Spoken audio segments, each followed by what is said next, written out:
Good morning, everyone. This week's Torah portion is about the priestly garments, the 8 garments that Aaron the high priest, the special holy wardrobe that he wore when he served in the holy temple.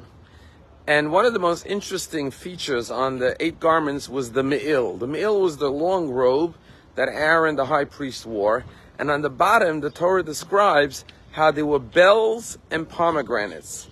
There were 72 bells and pomegranates, 36 bells, which were little bells with a clapper in it, next to, alongside, a pomegranate, a soft woven piece of fabric in the shape of a pomegranate.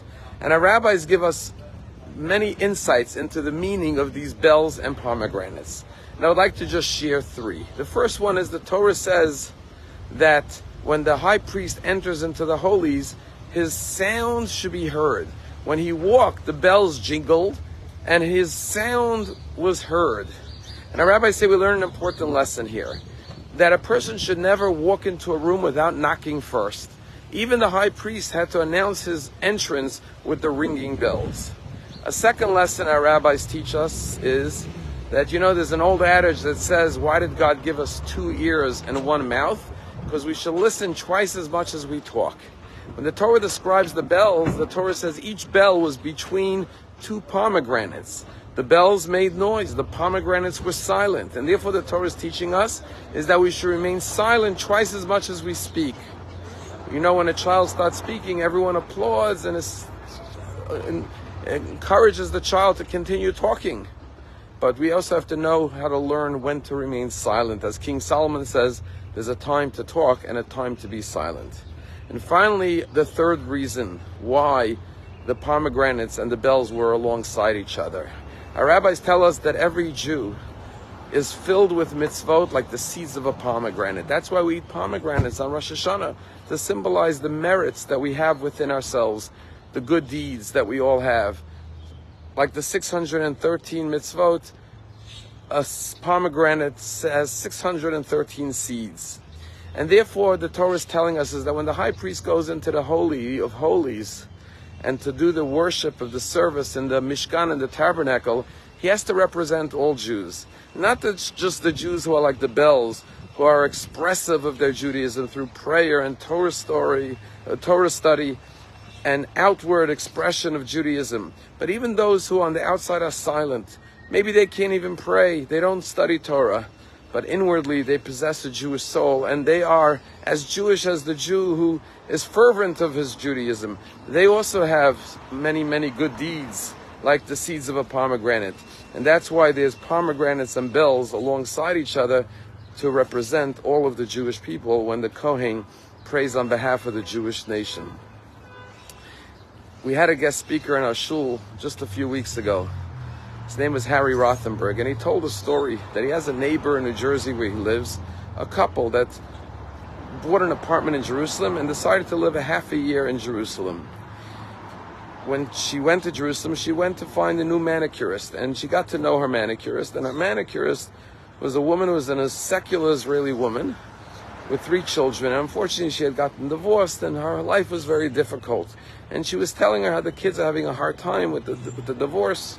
And so this religious woman from New Jersey says, I have a suggestion for you. Why don't you start keeping Shabbos, bring the family together, have a Shabbos meal, talk to your children, tell stories. And the woman said, well, we're not religious. What would we do without a TV, without entertainment on Friday night? She said, I'm going to buy you some board games. You'll play with your children. Board games will be wonderful. Sure enough, a few months later, she says, it's working out great. We have a beautiful dinner. We light the candles. We make the kiddush. We play games afterwards. Great family time. She says, well, why don't you try doing it in the morning as well? Shabbat during the day. Go to synagogue. Come home in the afternoon. Talk to your kids. Read them books. Quiet time.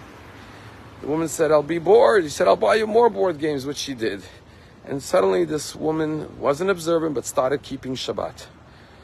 A couple of years later, she met a wonderful man, remarried, and her family was doing great. Just last year, the couple decided to relocate to New York. He was offered a job. He had to move. But their oldest daughter, who was already finishing high school, said, Ima, I'm going to stay in Israel. My friends are here. I'm going to the army soon. So she said, fine. So she moved with her husband and the 2 younger kids. And the oldest daughter stayed. But when she stayed, the mother said, look, I get a cheaper insurance rate because I only drive the car 6 days because I'm Shomer Shabbat. I keep Shabbat. If you're going to keep Shabbat, I'll leave you the car with the same insurance. If not, I have to change the insurance for you to drive on Shabbat. And the daughter said, Ima, I know it's going to be hard because I don't have the family, but I'm going to keep Shabbat even when you go to America. Just a few months ago, a friend of hers said to her daughter, listen, I have tickets to a great concert. Do you want to come with me? She said, when is it? He said, it's Friday night and Saturday, October 6th and 7th. It was the Nova Music Festival. And the daughter said, I can't come because I keep Shabbat. Tragically, this friend went to the concert and tragically was murdered by Hamas on October 7th. And her daughter survived. No one understands the ways of God. And the message of the story is not that if you keep Shabbat, you will be saved, because there are all of the Jews who were murdered were all righteous and holy. And there's no explanation for Hashem's ways. But what inspires me about this story is that here's a woman from New Jersey that looks at a secular Jewish woman and says, you also deserve to keep Shabbat. The gift of Shabbat is not just for religious Jews, it's for every Jew. Keep it, it will bring blessings to your life. And indeed, it brought so many tremendous blessings. She understood that every Jew, whether they're a bell or a pomegranate, is equally Jewish. Every Jew has a Jewish soul.